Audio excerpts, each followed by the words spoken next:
जय हिंद। आज की टॉपिक में लेके आया हूँ अपना बिहार, उस बिहार के बारे में जहाँ की मिट्टी में है इतिहास और लोगों में है संस्कार। इस टॉपिक में आज काफी हम डीपली बात करने वाले हैं, जैसे कि क्या हमारा बिहार था और अभी क्या स्थिति है। ये वीडियो थोड़ी लंबे होने वाली है, लेकिन है काफी इंटरेस्टिंग और आपके बहुत काम आने वाला है। तो बिना किसी डिस्टरबेंस के, बिना किसी कंफ्यूजन के इस टॉपिक में हम बात करने वाले हैं। और please if any you have doubt then you can drop your comments. Okay, तो लेट्स स्टार्ट नाउ। ओके, तो देखिए सबसे पहले हम बात कर लेंगे बिहार की। तो देखिए बिहार जो है अपना, वैसे तो हम इसको आप जानते हैं कि भाई मगध के नाम से जानते हैं कि ऐतिहासिक नाम इसका मगध था। लेकिन सिर्फ हमारा बिहार मगध तक ही नहीं बल्कि वैशाली, मैथिली ये सब मिला हुआ इसी में है। ठीक है, तो बनता है हमारा अपना बिहार। बिहार जो है पहले के बिहार, मैं फिर से बताता हूँ, ये ऐतिहासिक बात बता रहा हूँ क्योंकि हम शुरुआत कर रहे हैं अपने बिहार के इतिहास से। और अभी तक एक ऐसा टाइम था जब इतिहास की अगर हम इसकी बात करें तो एक ऐसा टाइम था जबकि यहाँ पर लोग कहते कि अगर बिहार है तो भारत है। लेकिन आज की स्थिति उल्टा है। आजकल कई बार सुनने को मिलता है कि अगर बिहार नहीं होता तो हमारा भारत देश काफी डेवलप होता। ऐसे कई नेताओं की बयान हमने सुन चुके हैं। लेकिन हम इसकी क्यों ऐसे बोलते हैं, हम कहाँ थे और अभी कहाँ पर आ गए हैं, ये भी हम एक्सप्लोर करेंगे। लेकिन फिलहाल हम इससे देखते हैं। तो बिहार जो है वो क्या है, भारत के पूर्वी हिस्से में स्थित है। इसकी राजधानी आपको पता ही है, नहीं पता है तो बता देता हूँ ना। वैसे इसके पुराना नाम पाटलिपुत्र है। ठीक है, कोई दिक्कत नहीं है। इसकी पुराना नाम क्या था, पाटलिपुत्र था। बाद में इसको बदल दिया गया, राजधानी इसका क्या है, पटना है। चलिए समझ लेते हैं। अब बिहार की जरा इतिहास में नजर डाले तो हम इसको ऐतिहासिक नाम में क्या जानते हैं, मगध के नाम से जानते हैं। मैं फिर भी बता चुका हूँ कि जो बिहार था अपना, उसको मगध, वैशाली प्लस मैथिली इसको मिला करके बना। ठीक है, तो बना था अपना बिहार। ऐतिहासिक नेम जो है इसको मगध के नाम से जाना जाता है। चलिए आगे की ओर हम समझ लेते हैं। अगर हम बिहार की धार्मिक स्थिति से देखा जाए तो महाकाल के टाइम, महाभारत के टाइम से अगर मैं बात करूं इसके लिए, तो भाई उस समय जो इसका शासक थे वो कौन थे, वो कौन था, जरासंध। जरासंध के नाम आपने सुना ही होगा महाभारत में। ये जो था थोड़ा सा बकलोल आदमी था और थोड़ा घमंडी भी था और ताकतवर भी था, लेकिन बुद्धि बहुत कम था। तुमको पता है जरासंध दो टुकड़ों में जन्म लिया था इसने। तो जरा नाम की राक्षसी जो थी उसने इनको जोड़ दी, इसका नाम पड़ गया जरासंध। इस शरीर इसका बेशक दो था, लेकिन इसका दिमाग इसका था ही नहीं। ये हमेशा किसी से पंगा ले लेता था, झगड़ा कर देता था। इसकी तो इस बंदे ने जो अपनी राजधानी बनाया था वो क्या था, राजगिरी को बनाया था। ठीक है, उस समय की बात है, महाभारत की समय की बात बता रहा हूं आपको, तो इसमें कोई कंफ्यूजन नहीं होना चाहिए। अब इस जरासंध ने क्या किया, इसकी बेटी, अपनी बेटी का शादी कर दिया किससे, कंस से। अब यहाँ से कृष्णा जी आए, है ना, यहाँ पे कृष्ण भगवान आए और इन्होंने क्या किया, इसकी कंस को वध कर डाला, मार दिया। अब भाई जब मार दिया तो जरासंध एकदम गुस्सा में हो गया, अरे ऐसे कैसे मेरे दामाद को है मार दिया तुमने। अब बेचारे इसने कई बार इनसे युद्ध किया, 17 बार युद्ध हार गया। और इतना थुथुर आदमी था ये, जब जब हारता तो बोलता था मैं देख लूंगा, मैं तुमको अगली बार हरा दूंगा, ये वो बहुत सारा बात करता था। लेकिन वक्त कहीं का इसका तो नसीब ही खराब था, ये हर बार हार जाता था। कृष्णा जी हरा के छोड़ देते थे, छोड़ने इसको जाने दे। लेकिन अब आ गया युद्ध महाभारत का, जिसमें भीम जी के सामने पड़ गए ये। अब इनको तो पता था कृष्णा जी की इसकी कहानी क्या थी, फिर उन्होंने भीम के हाथ इसको निपटवा दिया। लेकिन ये बहुत ज्यादा ताकतवर था, हर बार भीम की हालत खराब कर देता था ये। तो कृष्णा जी ने क्या किया, बोला कि भाई इसको बीच में से फाड़िए और अलग अलग दोनों तरफ अलग अलग डायरेक्शन में फेंकिए, मतलब लेफ्ट को राइट में फेंकिए, राइट को लेफ्ट में फेंकिए, ताकि ये फिर से आकर के जुड़े ना। तो ये इस बंदे की ये कहानी थी। और जो हमारा बिहार का जो इतिहास शुरू होता है ये मगध काल से शुरू होता है और महाभारत के समय से किससे शुरू होता है, जरासंध के बारे में। ठीक है, तो यहां तक हमारी हो रही है। अब बाकी आगे के टॉपिक हम यहाँ पे देखते हैं। ठीक है,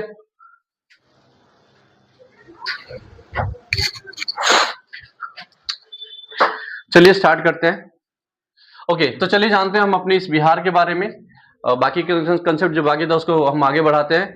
तो देखिए बिहार का जो एक राज्य नहीं बल्कि एक ऐतिहासिक राज्य रहा है हमेशा से, प्राचीन काल से। और अभी आपकी स्थिति तो पता ही है, आपकी सोचने की जरूरत नहीं है, इसको सुधारा जा सकता है। और हम इस वीडियो में बात करने वाले हैं कि क्या क्या तरीका है जिसमें हम सुधार कर सकते हैं, क्या क्या चीजें खराबियां हैं जिसको हम आगे की ओर उसको सुधार कर ला सकते हैं। चलिए, भारत के पूर्व दिशा में ये स्थित है, ये भी बताने की जरूरत नहीं है। चलो, बिहार की राजधानी क्या है, पटना है। और पटना का पुराना नाम क्या है, पाटलिपुत्र है। आपको भी पता नहीं है, लेकिन पाटलिपुत्र किसने रखा था वो मैं अभी वीडियो में एक्सप्लेन करने वाला हूँ, तो प्लीज बने रहिए।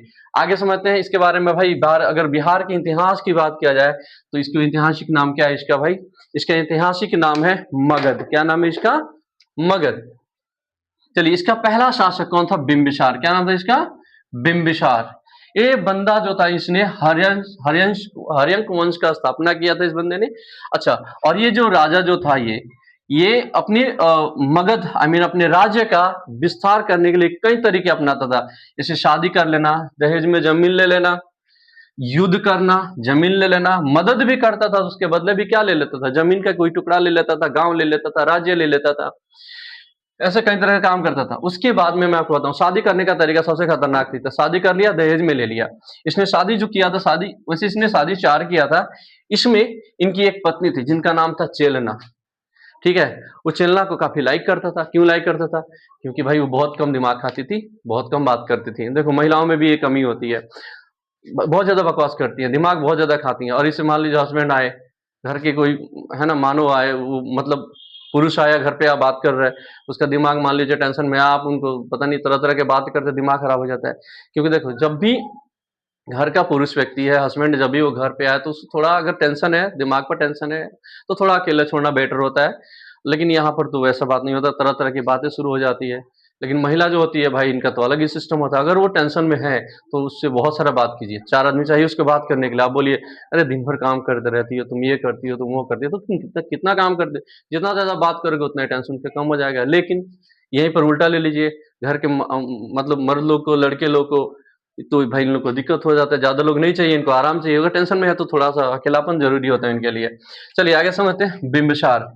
बिंबिसार के बिंबिसार के बेटा कौन थे? अजात शत्रु। ठीक है, तो भाई इनके अजात शत्रु थे। ये चेलना के बेटा थे, मतलब है तो बेटा इसी का ना, लेकिन चेलना चेलना को बहुत लाइक करते थे, आपको बता ही चुका हूँ।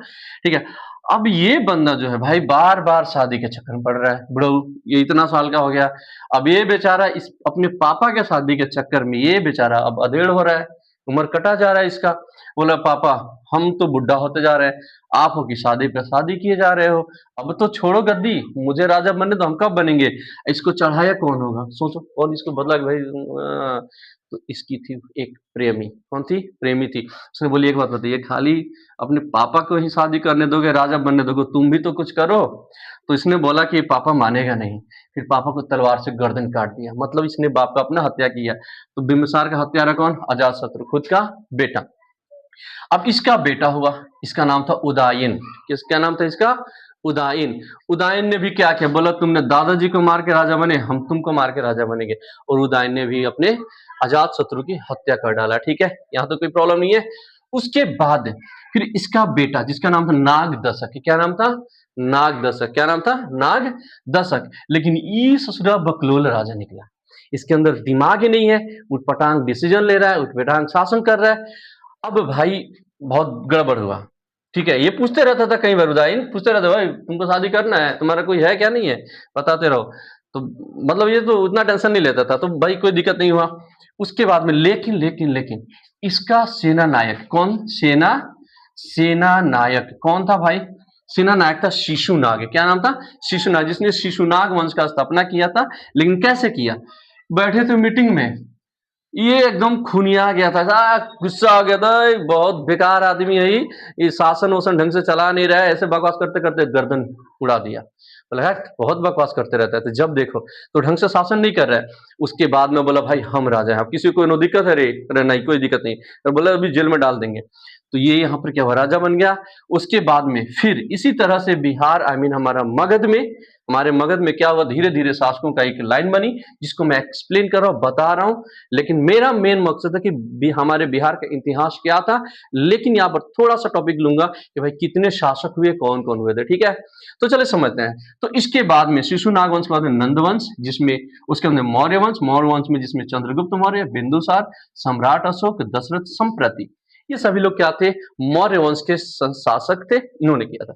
उसके बाद में बना शुक वंश, गुप्त वंश, उसके बाद में पाल वंश, सेन वंश, उसके बाद आया मुस्लिम काल, जिसमें इसमें सबसे पहला इसका शासक कौन था? बख्तियार खिलजी।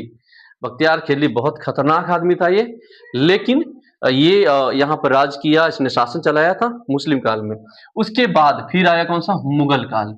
मुगल काल का जो पहला शासक था वो कौन था? बाबर। उसके बाद में हुमायूं, अकबर, जहांगीर, शाहजहां, औरंगजेब, ये सभी शासक थे। उसके बाद फिर आया हमारा ब्रिटिश काल। ब्रिटिश काल स्टार्ट होता है 1764 से। हालांकि ब्रिटिश काल मैं मानता हूं कि यहां से स्टार्ट हुआ था। ठीक है, ओके, आगे देख लेते हैं। यहाँ पर शिक्षा के मैटर में अगर देखा जाए तो विश्व का सबसे पहला शिक्षा का केंद्र, ज्ञान का केंद्र, राजनीतिक का केंद्र कौन था भाई? नालंदा विश्वविद्यालय। नालंदा विश्वविद्यालय।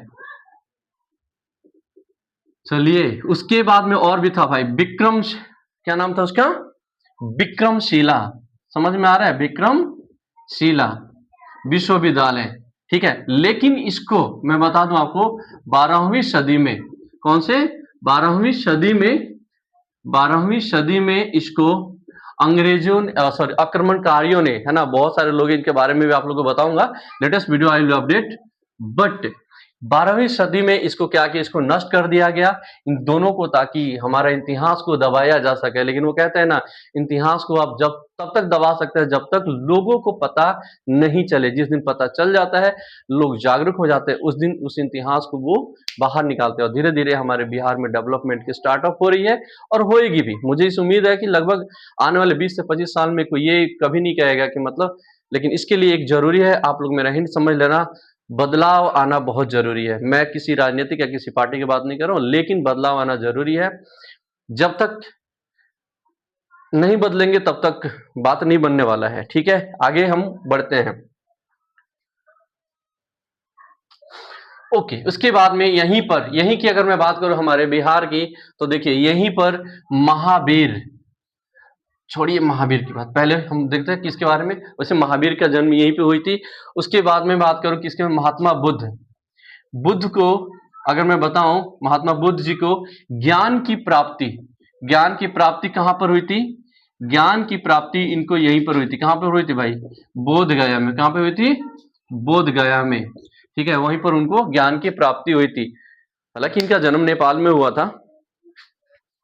ओके, उसके बाद में यहां पर और एजुकेशन की बात किया जाए तो विश्व की सबसे खतरनाक मैथ, वैदिक मैथ। ठीक है, खगोलीय मतलब होता है भाई, आपको पता ही है, क्या बताने की जरूरत है, पूरी ज्योग्राफिकल इन्वर्ट।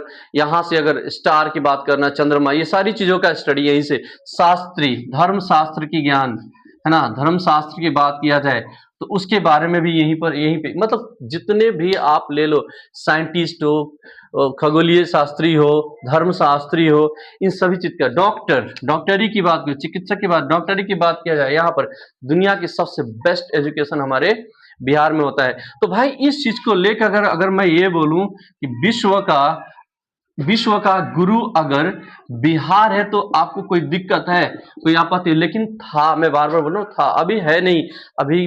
अभी विश्व का तो छोड़ो भाई, भारत का सबसे अनपढ़ आदमी वहीं पर है, बिहार में। बोलूंगा तो आपको खराब लगेगा, लेकिन बात सही है। वैसे हम बिहारी लोग को एक बात बताऊं, हम ये कभी एक्सेप्ट ही नहीं करते हैं कि हम बिहारी, हम पीछे हैं। और जब तक हम एक्सेप्ट नहीं करेंगे तब तक हम किसी से पीछे थोड़ी ना है, ऐसे थोड़ी ना होता है। लेकिन यही सच है।